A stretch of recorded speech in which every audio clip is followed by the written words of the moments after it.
Rangiramo domaće dresove HNL-a za novu sezonu. Dinamo za početak. Na 5. mjestu. Zlatna sredina. Razočarana sam. Zlatna sredinamo.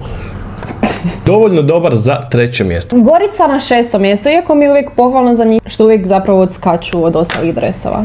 A ja upravo zbog toga sam ih stavio na 9. mjesto jer ne odskaču. Dakle, Gorica ima u grbu crvenu i crnu i onda u ligi gdje imamo 9 bijelo-plavih ili bijelih ili plavih klubova, oni ne odluče za prvi dres uzeti crveni. Iduće godine očekujem prvi crveni dres, ako je to uopće moguće. Hajduk mi je na 1. mjestu. Teška srca, moram reći da je i meni Hajduk na 1. mjestu. Dakle, ovaj dres je predivan. Meni je Istra na 8. mjestu. Meni je baš super. Ja jednostavno Ne. volim to žuto i zeleno. Meni je 2. mjesto. Jedini koji odskače iz ovog bijelo-plavog sivila. Meni je Lokomotiva na 2. mjestu.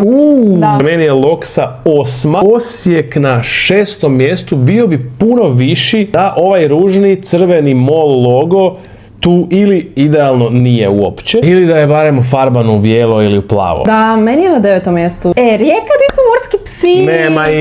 Nema ih. 4. mjestu. Rijeka mi je na 5. mjestu. Slaven Belupo. Slaven mi je na zadnjem mjestu. 7. mjesto, malo pre bez veze, samo plava majica. Meni je Varaždin napokon vrlo visoko 4. mjesto, ali u ovom slučaju mi je baš dobra ta neka tranzicija između crnog i crnog, između crnog i plavog.